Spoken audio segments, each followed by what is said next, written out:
Hi, hello everyone. Welcome to my YouTube channel.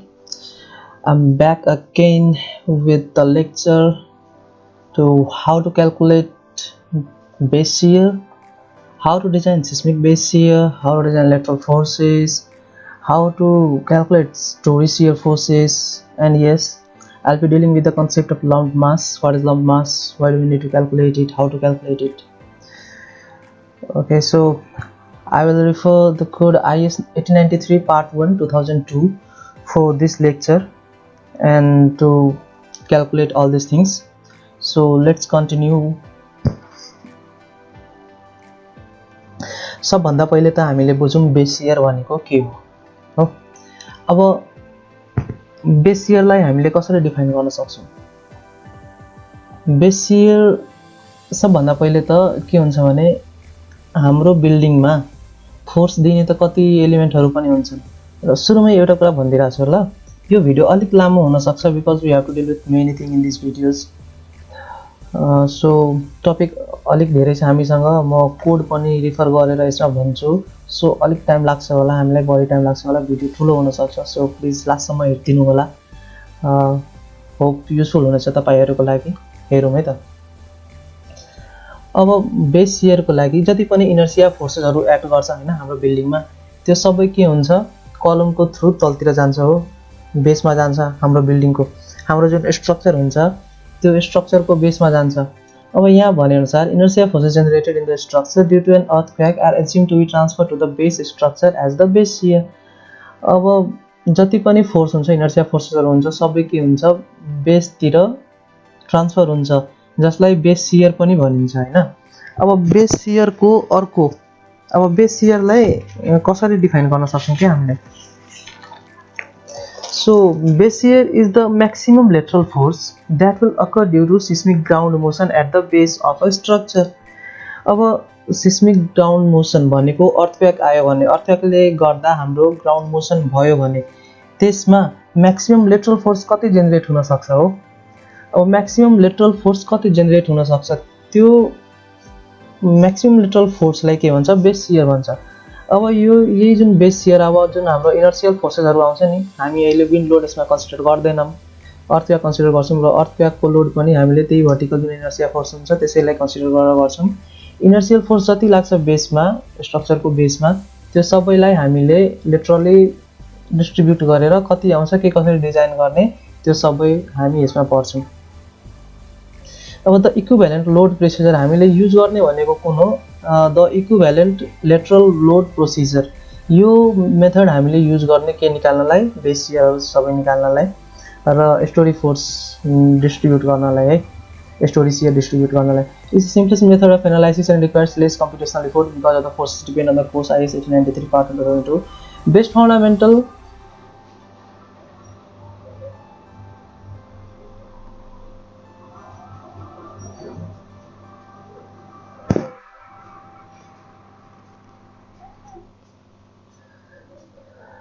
हामीले base shear calculate गर्नलाई चाहे story base shear calculate गर्नलाई यो सब गर्नलाई हामीले कुन equivalent lateral load procedure use गर्दैछौं यसमा IS 1893 कै अकर्डिङमा छ है अब त्यो सिम्पल पनि छ लेस कम्प्युटेशनल पनि हुन्छ and the design base shear shall first be computed as a whole then distributed along the height of buildings based on simple formulas appropriate for buildings with regular distribution of mass and stiffness पहिला त हामीले total force calculate गर्छौं अनि त्यसपछि त्यसलाई के गर्ने हो डिस्ट्रिब्युट गर्ने हो हरेक लेभलमा फ्लोरको हरेक लेभलमा the design lateral force of each floor level shall then be distributed to individual lateral load resisting elements depending upon the flow diaphragm action यहाँ हेरौं अब seismic weight यो एउटा टर्म छ हैन हामीसँग seismic weight अब seismic weight भनेको के हो त seismic weight of each floor is its full dead load plus appropriate amount of imposed load अब फुल डेड लोड भनेको जति अब हाम्रो एलिमेन्टहरु हुन्छ नि स्ट्रक्चरको सबै एलिमेन्टको सेल्फ वेटले गर्दा जुन लोड आउँछ त्यो plus appropriate amount of imposed load अब लाइभ लोड हाम्रो बिल्डिङमा in case 3 kilonewton per mm square भन्दा माथि छ भने त्यसलाई त्यसको हामी 50% लिने हो र 3 भन्दा कम छ भने त्यसको हामीले कति 25% लिने हो अब त्यो हिसाबले अब सबै एड गरेर हामीले seismic weight अफ फ्लोर्स निकाल्ने हामीले योभन्दा अगाडिको भिडियोजमा लोड कसरी क्याल्कुलेट गर्ने त्यो सबै हामीले गरिसकेका छौँ होइन। सो डाइरेक्ट हामीले त्यहाँबाट के लिने हो, रिजल्ट लिने हो क्याल्कुलेट गर्नलाई। अब seismic weight of a building त्यो चाहिँ थियो कि सिस्मिक वेट अफ फ्लोर, एउटा फ्लोरको गर्ने हो भने। अब सिस्मिक वेट अफ बिल्डिङ भनेको त seismic weight of whole building is sum of seismic weights of all the floors, सबै फ्लोरको आयो त्यो सबैको वेट गर्यो भने बिल्डिङको सिस्मिक वेट आउँछ डब्लु भनेर डिनोट गर्छौँ हामी। Any weight supported in between a story shall be distributed to the floors above and below in inverse proportion to its distance from the floors. अब यो भनेको के हो, यो म तपाईहरुलाई फिगरमा देखाउँछु है। यो जुन लास्ट लाइन छ नि त्यो। अब यहाँ हेरौँ, design seismic base shear. Design seismic base shear भनेको के हो, the total design lateral forces. अब यो सिस्मिक बेस शियर हामीले अर्थक्वेकले गर्दा जुन म्याक्सिमम लेटरल लोड आउँछ, यो जुन VV छ नि त्यो equals to VV equals to AH into W हुन्छ। अब AH भनेको के हो, design horizontal acceleration spectrum value as per 6.4.2 यो जुन क्लज छ नि हाम्रो 1893 को त्यो हिसाबले AH equals to design horizontal acceleration spectrum value भयो in the fundamental natural period TA। अब TA युज गरेर हामी AH निकाल्ने हो। त्यो कसरी हेर्दै जाम है। 7.6 क्लजमा दिएको छ यो कुरा। अब W equals to seismic weight of the building, यो मैले भनिसकेको छु सिस्मिक वेट भने के हो। अब यो फन्डामेन्टल नेचुरल पिरियड TA हामीले क्याल्कुलेट गर्नुपर्छ के निकाल्नलाई, AH निकाल्नलाई। अब TA कसरी क्याल्कुलेट गर्ने त्यो, अब RC फ्रेम बिल्डिङ छ भने 0.075 H to the power 0.75 H भनेको height of the building. Steel frame building छ भने 0.085 into H to the power 0.75। अब H equals to height of building in metre. अब यो हामीले सबैले क्याल्कुलेट गरिसकेर अनि त्यसपछि के गर्छौँ, त्यसपछि बेस शियर निकाल्छौँ। अब बेस शियर निकाल्ने कस्तो हुन्छ त्यो म देखाउँछु तपाईहरुलाई न्युमेरिकल केसमा। अब लेटरल फोर्सेस हेरौँ। Lateral loads on a building are the forces acting in the horizontal direction on a building. These loads can cause a structure to shear or bend along the direction of the forces. अब lateral loads कुन हुन्छ, horizontal direction मा बिल्डिङमा लाग्ने जति force हुन्छ नि त्यो फोर्सलाई के भन्छ, lateral load भन्छ। अब त्यसले गर्दा हाम्रो बिल्डिङ के हुन्छ, त्यही फोर्सको डाइरेक्सनमा बेन्ड हुन सक्छ, त्यही lateral लोडले बेन्ड गराउन सक्छ हाम्रो बिल्डिङलाई। There are different types of lateral loads. कुन हुन्छ मोस्ट कमन भनेको विन्ड एन्ड अर्थक्वेक लोड्स। विन्डलाई हामी त्यति धेरै कन्सिडर गर्दैनौँ हाम्रो देशमा, हाम्रो कन्ट्री नेपालमा। हामीले गर्ने भनेको अर्थक्वेक लोड डिजाइन गर्ने हो। अब यो रेस्पोन्स रिडक्सन फ्याक्टर R, यो सब के हो यो म तपाईहरुलाई एकछिनमा भन्छु है। अब अहिले न्युमेरिकलतिर जाउँ हामी। न्युमेरिकलतिर भन्नाले डिजाइनतिर जाउँ। ल यहाँ हेरौँ त, base shear is a maximum lateral force that will occur due to seismic ground motion at the base of a structure. अब हामीले क्याल्कुलेसन सुरु गरौँ। क्याल्कुलेसन हरेक फ्लोरमा, ग्राउन्ड फ्लोरमा, फर्स्ट फ्लोर, सेकेन्ड, थर्ड अनि रुफमा, यो सबै फ्लोरमा स्ल्याबले गर्दा, कलमले गर्दा, बीम, वल, स्टेयरकेस, यो सब के हो, हरेक फ्लोरको सिस्मिक वेट। सिस्मिक वेट भनेको के भनेको थिए, dead load plus appropriate live load है, एप्रोप्रिएट इम्पोज लोड। यो सबै हामीले यो भन्दा अगाडिको भिडियोमा क्याल्कुलेट गरेको, कसरी क्याल्कुलेट गर्ने भनेर मैले देखाएको छु। अब त्यसको लिंक म यहाँ डिस्क्रिप्सनमा छाड्दिन्छु, त्यहाँबाट हेर्नु होला है। अब यो सबै हामीले क्याल्कुलेट गर्यौं हैन, ground floor, first floor, second, third, roof. अब तपाई यहाँ हेर्नुहुन्छ मेरो सबै सिमिलर छ। किन मेरो बिल्डिङ चाहिँ अब अलमोस्ट हरेक फ्लोर चाहिँ सिमिलर नै थियो क्या। मेरो अलिअलि डिफरेन्स थियो, त्यो डिफरेन्सलाई मैले कन्सिडर गरिन, टाइम धेरै लाग्ने भएर। सो मैले सबैलाई आइडेन्टिकल बनाएर गरेको छु, खाली रुफमा चाहिँ डिफरेन्ट गरेको छु मैले है। अब यो सबै मेरो सेम हुन गएको छ। टोटल लोड पनि जुन आएको छ फ्लोर वाइज त्यो सबै मेरो सेम नै आएको छ हैन। यो सबै किन मैले आइडेन्टिकल मानेर गरेको थिएँ नि त मेरो फ्लोर। अब IS 1893 पार्ट 1 2002 त्यो भनेको के हो भने, यहाँ हेरौँ, यो जुन हाम्रो कोड छ नि, यो 1893 part 1 criteria for earthquake resistant design of structures. अब यसलाई हामीले के गर्ने हो, रिफर गर्ने हो। अब यसको अनुसार हाम्रो बेस शियर डिजाइन गर्ने हैन, lateral base shear, sorry design base shear, अनि त्यसपछि लेटरल फोर्सेस। अब यहाँ हेरौँ त सिस्मिक वेटहरुको बारेमा दिएको छ। Seismic weight of floor is full dead load plus appropriate amount of imposed load. यहाँ हेर्न सक्छौं सिस्मिक वेट अफ बिल्डिङ दिएको छ है।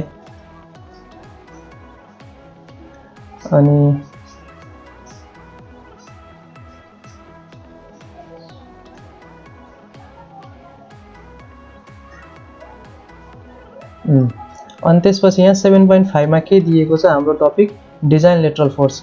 अब डिजाइन लेटरल फोर्स गर्नलाई यहाँ फर्मुलाहरु सबै यहीबाट VV = AHW। AH कसरी फाइन्ड गर्ने, AH फाइन्ड गर्नलाई हामीले TA फाइन्ड गर्नुपर्छ। त्यो किन फाइन्ड गर्नु त्यो म तपाईहरुलाई देखाउँछु है। त्यसपछि हामीले QI फाइन्ड गर्ने। अब QI फाइन्ड गरिसकेपछि हामीले के गर्ने, हरेक फ्लोरमा त्यसलाई डिस्ट्रिब्युट गर्ने। अब कसरी गरौँ त्यो हेरौँ। यहाँ IS 1893, यहाँ डिजाइन सिस्मिक वेट, यहाँ मैले VB = SW राखेको छु, वेयर W = 8312 किलोन्युटन। मेरो बिल्डिङको सिस्मिक वेट यति आएको छ। यो जुन सिस्मिक वेट छ नि, यो मात्रै डेड लोड हैन है, यो डेड लोड र लाइभ लोडको कम्बिनेसन हो, जुन मैले अगाडिको भिडियोजमा गरिसकेको छु र त्यसको लिंक म यहाँ डिस्क्रिप्सनमा राखिदिन्छु, तपाईहरुले हेर्नु होला त्यहाँबाट। अब यो वेट जुन छ 8312.75, यो मेरो बिल्डिङको सिस्मिक वेट भयो। अब find AH value as per 6.4.2। अब 6.4.2 यो जुन AH छ त्यो AH कसरी फाइन्ड गर्नु। अब 6.4.2 हेरौँ त के छ। ल यहाँ हेरौँ, 6.4.2 मा के भनेको छ, AH = ZI/2R * SA/G है। यो Z भनेको के हो, जोन फ्याक्टर। अब जोन फ्याक्टर भनेको के हुन्छ, यहाँ हेरौँ। Each John factor represents the effective periodic ground accelerations that may be generated during the maximum considered earthquake ground motion in that zone। अब हरेक जोनको अनुसार अलग अलग हुन्छ है। हाम्रो जोन कुन हो, हाम्रो जोन 5 हो हैन, हाम्रो जोन 5 हो। यो टेबल नम्बर 2 मा दिएको छ Z को भ्यालु। टेबल नम्बर 2 हाम्रो सिस्मिक जोन कुन हो, हाम्रो सिस्मिक जोन 5 मा पर्छ। सो Z = 0.36 हुन गयो है। एन्ड अर्को के थियो, I भनेको इम्पोर्टेन्स फ्याक्टर। इम्पोर्टेन्स फ्याक्टर भनेको हाम्रो बिल्डिङ कतिको इम्पोर्टेन्स छ। हाम्रो importance factor is determined from the design loads for buildings and other structures based on the occupancy category. जस्तै अब पब्लिक बिल्डिङ छ भने त्यहाँ धेरै मान्छेहरू हुन्छ हैन, त्यहाँ अब केही त्यस्तो डिस्ट्रक्सन भयो भने, त्यहाँ केही एक्सिडेन्ट भयो भने बढी क्षतिपूर्ति हुन्छ। त्यस्तै अब रेसिडेन्शियल बिल्डिङमा अलिक थोरै मान्छे बच्छन्, त्यहाँ ड्यामेज त हुन्छ तर अलिक थोरै हुन्छ। So importance factor is a multiplier that increases or decreases the base design load. Importance factor भनेको अब अकुपेन्सीमा, इम्पोर्टेन्स फ्याक्टर भनेको अकुपेन्सीमा के हुन्छ, बेस्ड हुन्छ। त्यो अब कसरी निकाल्ने त्यो हेरौँ है। Table number 6 importance factor I। अब इम्पोर्टेन्स फ्याक्टर भनेको important service and community buildings such as hospitals, schools, monumental, अब जति पब्लिक प्लेसेसहरू जति छन् नि, त्यो सबैको इम्पोर्टेन्स फ्याक्टर 1.5 हुन्छ। र त्यो अब यति बाहेक अब अल अदर बिल्डिङ्समा 1 हुन्छ। जस्तै हाम्रो रेसिडेन्शियल बिल्डिङ छ नि, अब रेसिडेन्शियल बिल्डिङमा के हुन्छ, 1 हुन्छ। तर मलहरू भयो, हस्पिटल्स भयो, स्कुल्स भयो, मोनुमेन्टल स्ट्रक्चर्स भयो, रेडियो स्टेसन्सहरू, अब रेलवे स्टेसन जति हुन्छ त्यो सबैको के हुन्छ, 1.5 हुन्छ। र हाम्रो रेसिडेन्शियलको 1 हुन्छ। अब Z पनि भयो, I पनि भयो, र अब response reduction factor. Response reduction factor मैले के भनेको थिएँ, यहाँ response reduction factor is the factor by which the actual base shear force should be reduce to obtain the design lateral force during design basic earthquake safety. अब यो चाहिँ केमा depend गर्छ, हाम्रो बिल्डिङ कस्तो छ, स्पेशल मोमेन्ट रेसिस्टिङ फ्रेम हो कि अर्डिनरी मोमेन्ट रेसिस्टिङ फ्रेम हो, त्यसमा डिपेन्ड गर्छ के R को भ्यालु। अब कतिले हामीले रिड्युस गर्नुपर्छ, यो एउटा फ्याक्टर हो। यो फ्याक्टरले अब त्यति फ्याक्टरले हामीले यो जुन डिजाइन बेसिक अर्थक्वेक सेकिङको बेला जुन डिजाइन लेटरल फोर्स हुन्छ नि हामीले डिजाइन गर्ने, अब त्यो फोर्सलाई हामीले कतिले रिड्युस गर्नुपर्छ, त्यो कुरा केले रेस्पोन्स रिडक्सन फ्याक्टर R ले डिटरमाइन गर्छ। अब त्यसको लागि हामीले टेबल नम्बर कतिमा जानुपर्छ, 7 मा the values of R for buildings are given in table number 7। यहाँ हेरौँ त, ordinary RC moment resisting frame OMRF को लागि 3 दिएको छ। Special moment resisting frame SMRF को लागि कति दिएको छ, 5 दिएको छ। अब यो स्पेशल मोमेन्ट रेसिस्टिङ फ्रेम भनेको के हो, स्पेशल मोमेन्ट रेसिस्टिङ फ्रेम भनेको जुन पनि बिल्डिङ हामीले डक्टिलिटी कोड युज गरेर, द्याट इज IS 456 IS 3090-20 मा रहेर जुन हामी युज गर्छौँ नि, जुन कोडको हिसाबले जुन बिल्डिङ हामीले डिजाइन गर्छौँ, जसले डक्टिलिटी बिहेभियर देखाउँछ, डक्टाइल बिहेभियर देखाउँछ, त्यो बिल्डिङलाई हामीले के भन्छौँ, त्यो बिल्डिङ फ्रेमलाई special moment resisting frame. So त्यसको लागि हामीले गरेको अहिले त्यही हो। त्यसको लागि कति हुन्छ, 5 हुन्छ के रेस्पोन्स रिडक्सन फ्याक्टर। 5 ले हामीले हाम्रो जुन डिजाइन लेटरल फोर्स छ नि त्यसलाई 5 ले हामीले के गर्ने हो, रिड्युस गर्ने। अनि अब बाँकी बचेको SA/G। अब SA/G कसरी गर्ने, त्यसको लागि पहिला हामीले यो TA क्याल्कुलेट गर्नुपर्छ। अब TA = 0.075, S to the power 0.75, H = मेरो कति छ, 17.0688 छ total height of the building in metre है। अब यो TA मैले क्याल्कुलेट गरेँ कति आयो, 0.06298। अब यो 0.06298 यसको अब के रोल छ यसमा त्यो हेरौँ ल 6.4.5 को अनुसार अब यसको रोल के छ यहाँ हेरौँ त मैले मेरो जुन साइड छ त्यो मेरो साइड कता तराईतिर छ तराईतिर नर्मली के हुन्छ सफ्ट सोइल हुन्छ सो सफ्ट सोइलको लागि हेर्ने भने तपाईहरुले मिडियम सोइलमा रफी सोइल हार्ड सोइल कतातिर छ त्यो हिसाबले हेर्नुस् कति कति भ्यालु छ हैन मेरो चाहिँ सफ्ट सोइलतिर छ सो सफ्ट सोइलको लागि मैले कति थियो मेरो 0.062 थियो हैन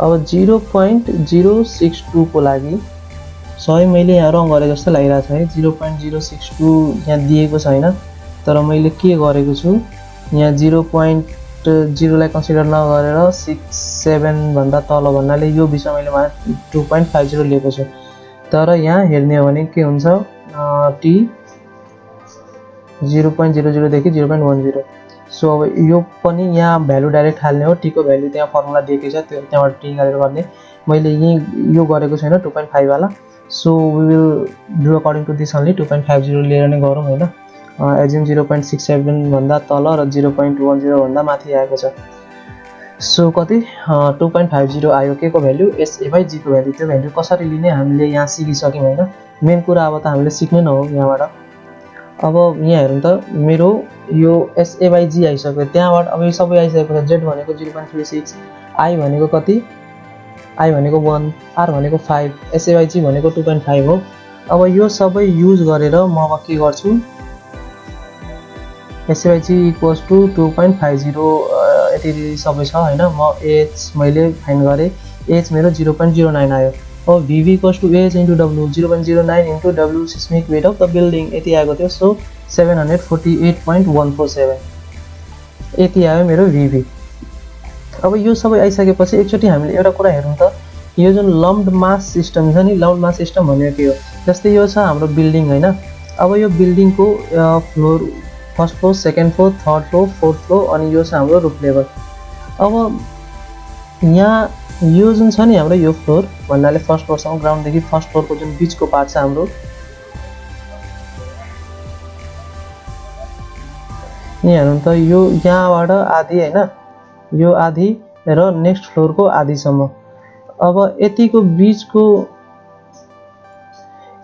बीचको जुन हाम्रो यो हुन्छ नि यतिको बीचमा हुने जति मास हुन्छ त्यो मास हामीले के गर्छौं यो पोइन्टमा लम्प भएको हामी कन्सन्ट्रेट भएको हामी एज्युम गर्छौं त्यस्तै अब यहाँबाट यहाँसम्मको मास यहाँ लम्प भएको एज्युम गर्छौं हामीले अब त्यसको लागि यो क्याल्कुलेट गर्नलाई हामीले के गर्नुपर्छ यहाँको स्ल्याबमा लाग्ने dead load plus live load है यहाँ अब बीममा लाग्ने जति लोड हुन्छ त्यो प्लस यहाँबाट यहाँसम्मको जुन हाम्रो के छ पिलरको लेन्थ हैन यहाँबाट आधी यहाँबाट जति पिलरको लेन्थ छ त्यो प्लस वालको लोड अब कति छ पिलरको लोड र वालको लोड यो सबै क्याल्कुलेट गरेर कति आउँछ त्यो यहाँ हामीले कन्सन्ट्रेट भएको एज्युम गर्छौं त्यसलाई हामीले के भन्छौं lumped mass of each floor सबै फ्लोरमा त्यस्तै गर्ने सो m1 यति आएको छ हैन m1 m2 यति तर यो जुन हाम्रो माथिको फ्लोर छ नि माथिको फ्लोरमा यो टोटल त छैन हाम्रो यति मात्रै छ सो यो m5 यतिले गर्दा मात्रै हुन्छ भन्नाले यो आधा पिलर हैन यहाँको बीम भयो र यहाँको स्ल्याब भयो र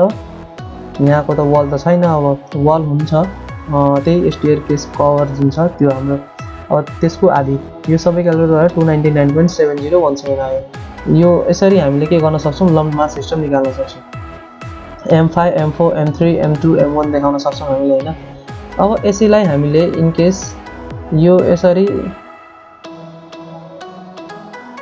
यहाँ हेरौँ त यो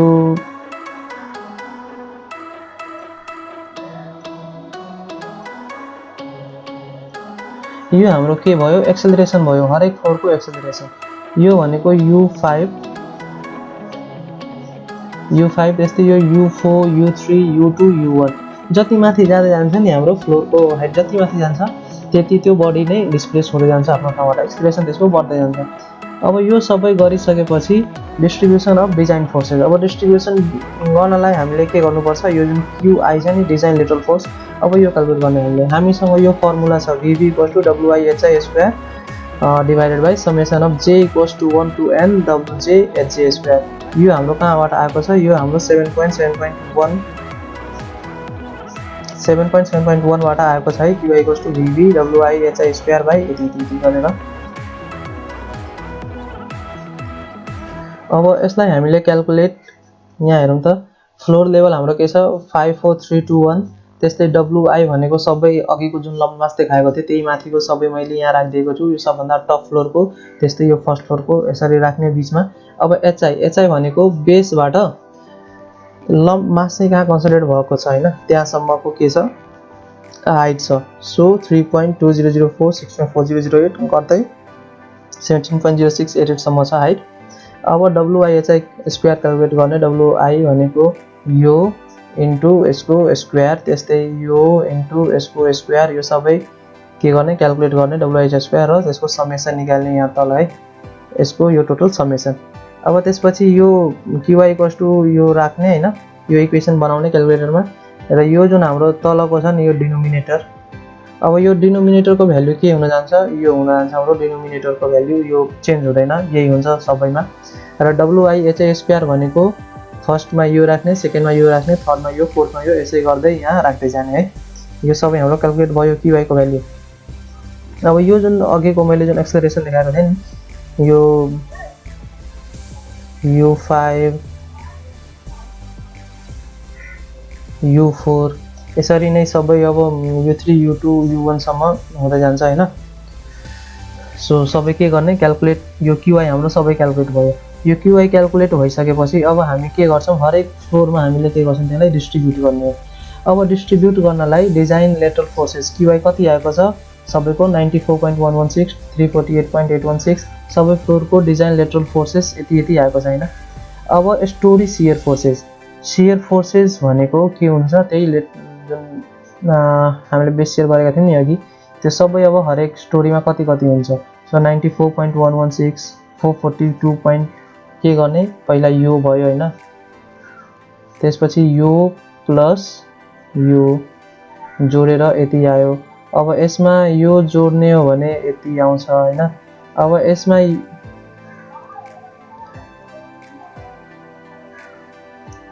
यो जोड्यो भने यति आउँछ यसमा यो 21 पॉइंट यति जोड्यो भने यो लास्टमा आउँछ। अब लास्टको यो हेर्नुस् 748.1461 यो भ्यालु र हामीले क्याल्कुलेट गरेको यो जुन VV को भ्यालु छ 748.147 दुईटै सेम छ हैन 748.147 र यहाँ के थियो हाम्रो 748.1461 भन्नाले 147 थियो 1461 छ अलमोस्ट सेम छ है। यो हामीले हरेक बिल्डिङमा हरेक फ्लोरमा के भयो डिस्ट्रिब्युट गर्यौं हामीले के गर्यौं स्टोरी शियर फोर्सेस। अब यसो हेर्नुस् त 748 सबभन्दा तलको फ्लोरमा सबभन्दा बढी छ त्योभन्दा माथिको फ्लोरमा अलिक कम छ त्योभन्दा माथिको फ्लोरमा अलिक कम छ हैन। यसले के देखाउँछ भने जुन तलको हाम्रो हुन्छ नि बेस ग्राउन्ड सबभन्दा तलको त्यसमा के हुन्छ बडी शियर फोर्स हुन्छ अरुको भन्दा। अब त्यसको एउटा रिप्रेजेन्टेसन यहाँ देखाएको छु यहाँ हेरौँ त 1 2 3 4 5 यो सबै फ्लोर लेभल भयो। 748 भनेको फर्स्ट लेभलमा second level third fourth fifth लेभलमा यहाँ जुन क्याल्कुलेट गराएको छ त्यसैलाई ग्राफको हिसाबमा यसरी देखाएको छु मैले। सो ग्राउन्ड लेभलमा जुन हुन्छ हाम्रो शियर फोर्स सबभन्दा बढी हुन्छ त्योभन्दा माथि कम हुँदै जान्छ हैन। तर एक्सेलरेसनको केसमा के हुन्छ माथिको जुन हुन्छ त्यो सबभन्दा बढी एक्सेलरेट हुन्छ। एक्सेलरेसन कसरी हुने हो एक्सेलरेसन त यसरी हुने हो हैन। यो एउटा फ्लोर यो दुईटा फ्लोर तीनटा फ्लोर अनि यो चारटा फ्लोर अनि यो फिफ्थ फ्लोर यो चाहिँ एकदमै तलैबाट हुँदैन है एक्सेलरेसन चाहिँ यहाँ अब फिक्स छ नि त हाम्रो तल जुन हुन्छ फिक्स्ड हुन्छ। सो फिक्स्डमा त यहाँबाट हुने हो एक्सेलरेसन। सो म्याक्सिमम अब अप्पर मोस्ट हुन्छ नि हाम्रो त्यसमा चाहिँ के हुन्छ सबभन्दा बढी हुन्छ एक्सेलरेसन त्यसको डिस्प्लेसमेन्ट अलिक बढी हुन्छ अरुभन्दा तलको चाहिँ डिस्प्लेसमेन्ट हुँदैन शियर फोर्स यहाँ तल बढी हुन्छ यो कुरा चाहिँ हामीले ध्यान राख्नुपर्छ। अब यसरी चाहिँ हामीले के गर्न सक्छौं design base shear design lateral forces र स्टोरी शियर फोर्सेस हामीले क्याल्कुलेट गर्यौं। यो क्याल्कुलेट गर्नुको कारण के थियो अब यसैको बेसिसमा हामीले अर्थक्वेक फोर्स हामीले डिजाइन गर्न सक्छौं। अब यहाँ हेरौँ त एकचोटी लेटरल लोड्स यो रेस्पोन्स रिडक्सन फ्याक्टर हेर्यौं हैन। त्यसपछि के छ इम्पोर्टेन्स फ्याक्टर पनि हेर्यौं सिस्मिक जोन यो सबै हामीलाई थाहा भयो। अब यहाँ एउटा सानो भन्नाले सबैलाई समरी गरेर हामीसँग design seismic base shear and design lateral forces as per IS 1893 part के छ पार्ट 1 2002। यो भनेको हरेक फ्लोरमा लाउन्ड मासहरू देखाइएको छ। यो फ्लोरको आधामा हैन, यो जुन हाइट वाइज आधी आधी गरेर यहाँदेखि यहाँसम्म, यहाँदेखि यहाँसम्म यो बीचमा जति मास हुन्छ नि त्यो मास हामीले यहाँ कन्सन्ट्रेट भएको एज्युम गर्छौँ। यो जुन तलको छ नि यो मास हामीले लिनु पर्दैन, मिसिङ मास हो, यो कन्सिडर गरिँदैन। त्यस्तै यो फ्लोरको लागि यसको आधी हुनाले यो जुन बीचको पार्ट छ यो अघि मैले तपाईँहरूले भनेको थिएँ नि एउटा कुरा म पछि भन्छु भनेर, त्यो के कुरा थियो त्यो हेरौँ है त। Any weight supported in between a story shall be distributed to the floors above and below in inverse proportion to its distance from the floors। यो कुरा जुन थियो नि यो कुरा भनेको हाम्रो यही हो। जस्तै यो एउटा फ्लोर छ, त्यसको तल र त्यसको माथि के हुन्छ डिस्ट्रिब्युट गरेको भन्नाले यो जुन जति छ नि अब त्यसको सबै मास चाहिँ यहाँ कन्सन्ट्रेट भएको एज्युम गरिन्छ। त्यस्तै यसको छ, माथिको केसमा चाहिँ यति मात्रै हुन्छ। यो आधा हाइटको कलम, आधा हाइटको कलम, यहाँको स्ल्याब हुन्छ, यहाँको वल, यो आधा हाइटको वल भयो, यहाँको बीम हुन्छ। यो सबै हाम्रो के भयो लम्ब मास सिस्टम भयो सियर बिल्डिङको लागि।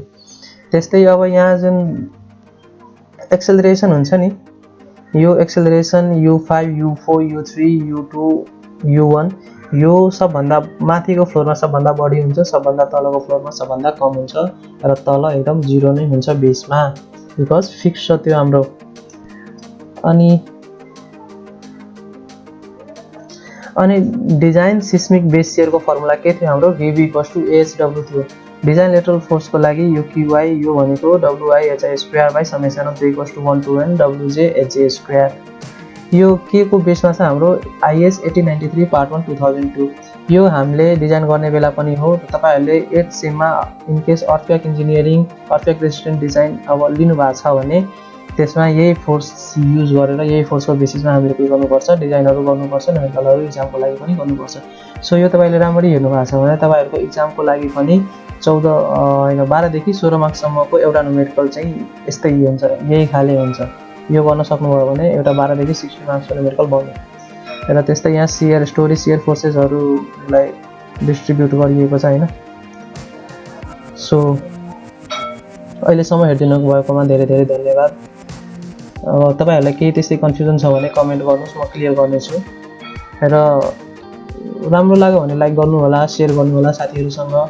इम्पोर्टेन्ट कुरा हो यो, सिनियरलाई यो सबै बुझिराख्नुपर्छ। र सब्स्क्राइब गर्न नबिर्सनु होला युट्युब च्यानललाई, धेरै मेहनत गरिएको छ हैन। अनि stay updated for more videos है। र एउटा कुरा के भन्न चाहेको थिएँ भने अब यो भन्दा अगाडिको अब आउने भिडियोमा हामी के गर्छौं ETABS मोडलिङ गर्छौं भिडियोजमा। अहिले जति सुरुको प्रिलिमिनरी डिजाइनहरु सक्यो, लोड क्याल्कुलेसनहरु सक्यो, डिजाइन बेस शियरहरु निकाल्ने कुराहरु सबै सक्यो हैन। अब हामी मोडल गर्छौं केमा ETABS मा। र ETABS मा मोडल गरिसकेपछि त्यसको एनालाइसिस गर्ने हामीले, अनि त्यसपछि डिटेल डिजाइनिङ तिर जाने। सो अहिलेसम्म यति सबै छ हाम्रो। Thanks for watching. Subscribe गर्न नबिर्सनु है च्यानल। Thank you.